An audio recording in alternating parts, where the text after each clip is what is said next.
Welcome to Deep Dive, the daily podcast from Career Spotlight Academy, where we take you beyond the surface of today's most exciting careers.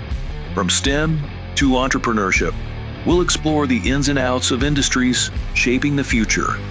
Get ready for expert insights, real-world advice, and a look into the skills you need to succeed. Let's dive into your future, one career at a time. Let's take that deep dive with Career Spotlight Academy.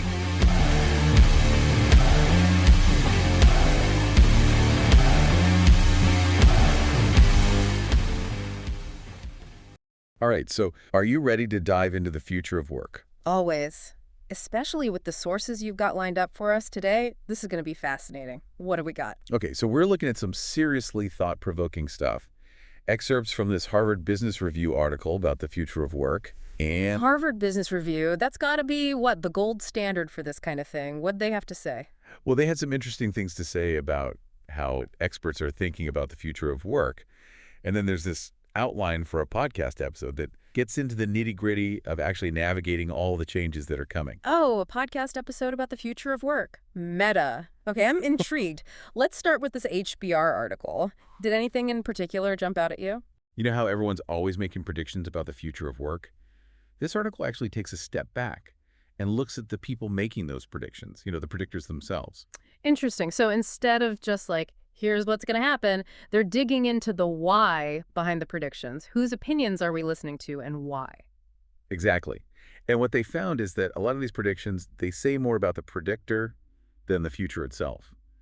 It's like they're looking into a crystal ball, but only seeing their own reflection. Okay, I'm really curious now. What kind of experts are we talking about here? So the article breaks them down into three main camps. First, you've got your tech optimists, the Elon Musk types. Right. All about technology, solving everything. We're just a couple of algorithms away from utopia. Exactly. They're all about AI, automation, Yeah. this whole idea that tech can usher in this age of abundance, where robots do all the work and we can all just kick back and enjoy life. Sign me up for that. Okay, but you said three camps. Who else is in the mix? Well, then you've got the economist skeptics. They're a bit more grounded, I'd say. They're not denying that tech is changing things, but they're pumping the brakes on that whole robots taking over narrative. So more of a hold your horses, tech isn't magic perspective. Exactly. They're all about history and data. They point to the past and say, look, new jobs have always emerged alongside new technologies. We've been through this before, people, calm down. Yeah. They're like the voice of reason in a sea of hype.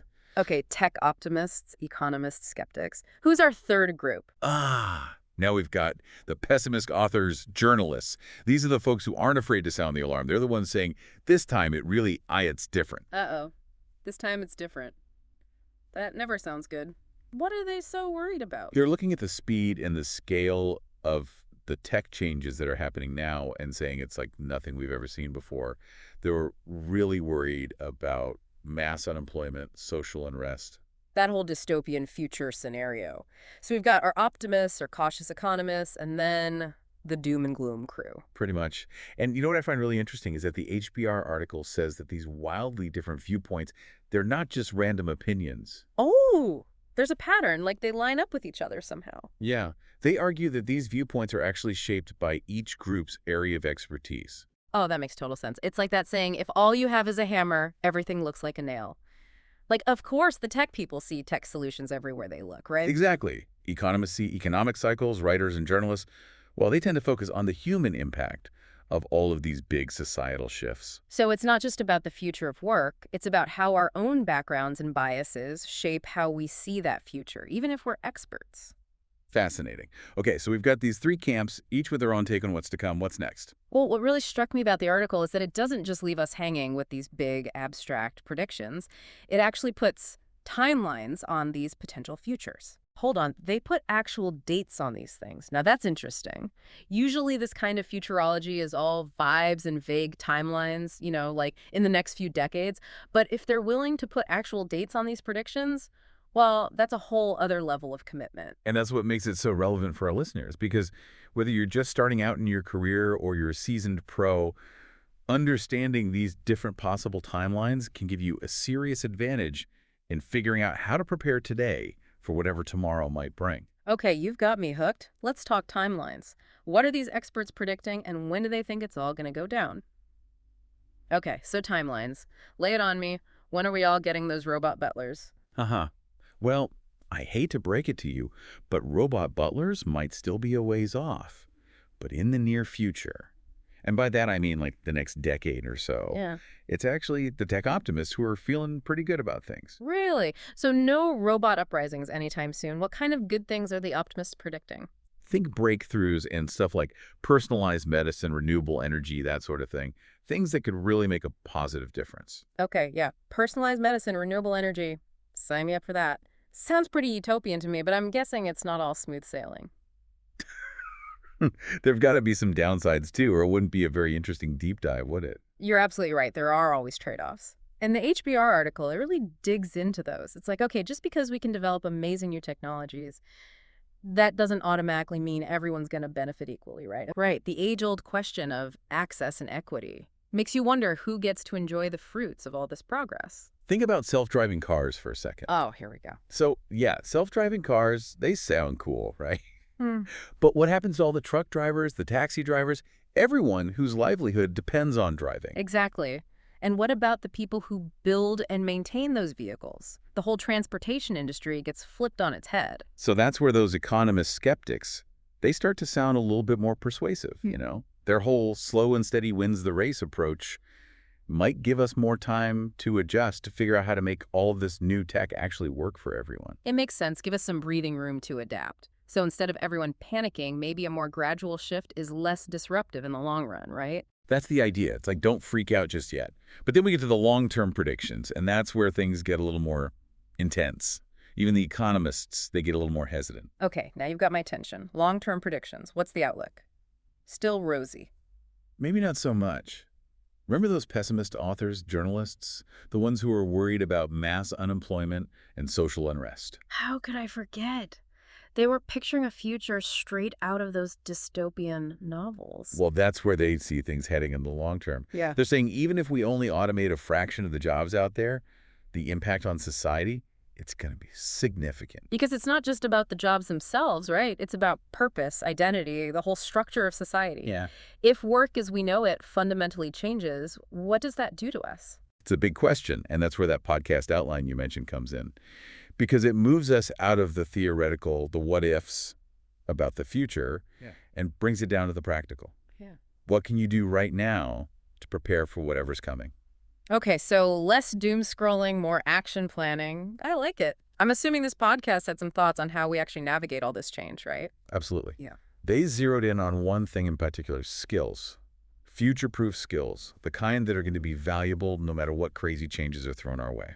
So less about predicting the future and more about becoming indispensable, whatever the future holds. You got it. They had some really interesting insights about the specific skills that are going to be most important. I want to hear what they are. So this podcast, they really got down to brass tacks.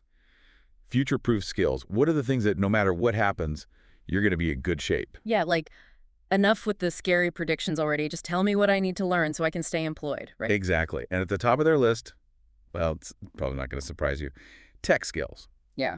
But not just like basic computer stuff anymore. Yeah, my grandma knows how to use a computer. Doesn't mean she's ready to, build a robot or something. It's more than that even. It's about being able to work with AI. Not just using AI, but managing it, leveraging it. Okay, so less learning to speak robot, more like learning to be the robot's boss. Exactly. Being able to understand how these systems work, what they're capable of, how to use them to your advantage, that's going to be huge. Makes sense. Okay, what else? Aside from becoming AI whisperers, what else did this podcast recommend we bone up on? Okay, so another big one, remote work skills.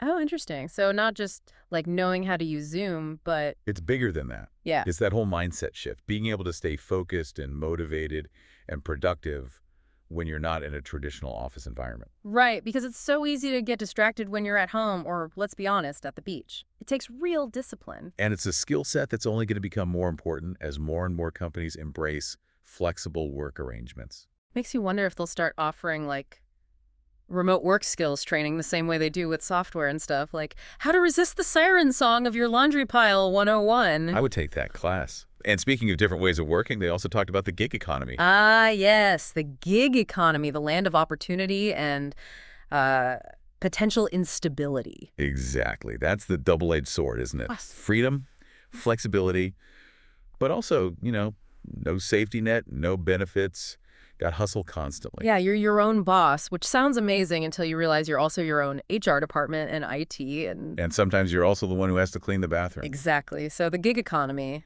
not for everyone, clearly. What did the podcast have to say about figuring out if that life's for you? They seem to think it really came down to personality. Like, are you a self-starter? Are you comfortable with risk? Do you get energized by constantly drumming up new business? Because if not, that sounds exhausting. And that ties back to what we were talking about before with those expert predictions, right? Maybe the future of work isn't something that just happens to us. Maybe it's something we actively create. Yeah. Shaped by our own choices, our own individual paths. I like that. So less passively waiting to see what the robot overlords have planned for us and more like taking control and building the future we want to see. Exactly. And, there was one more skill set that both the HBR article and this podcast emphasized. It might seem obvious, but in a lot of ways, it's the most important one. Soft skills. Ah, good old-fashioned soft skills. Yeah. Things like communication, collaboration, all that good stuff. Never underestimate the power of good communication.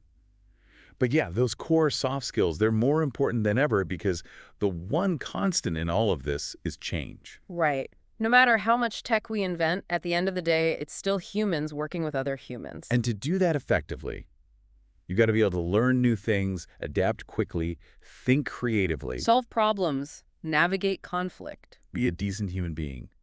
Okay, so we've covered a lot of ground today. 3 camps of experts, all those different predictions about the future, different timelines. We even talked about the skills we need to thrive in this brave new world of work. My head is spinning, but in a good way. So much to think about.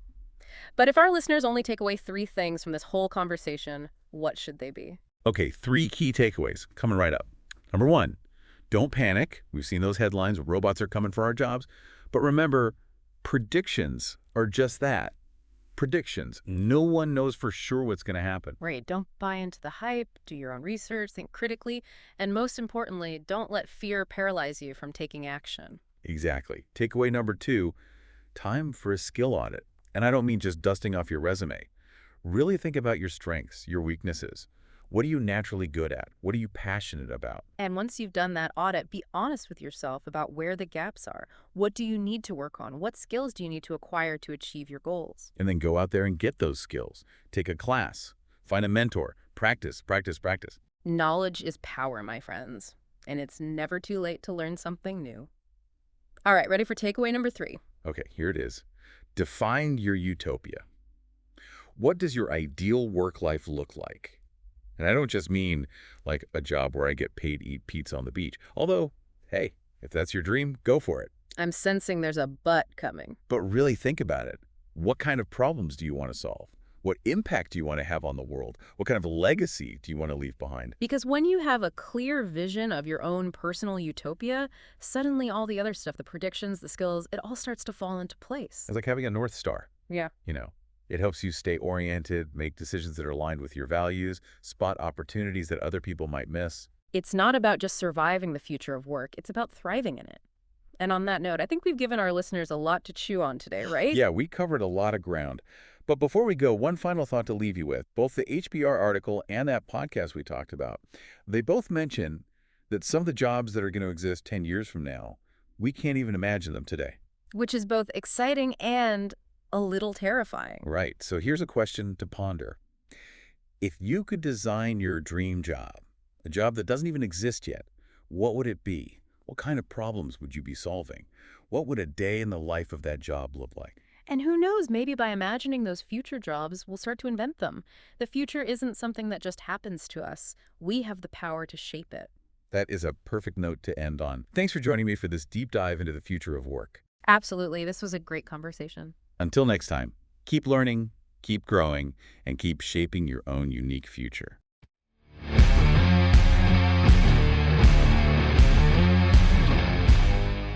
Thanks for diving deep with us today. We hope you're feeling inspired and ready to take the next step toward your future career. Don't forget to join us every day for more insights, tips, and real-world advice to help you succeed. Until next time, keep exploring, keep learning, and let Career Spotlight Academy guide you to success.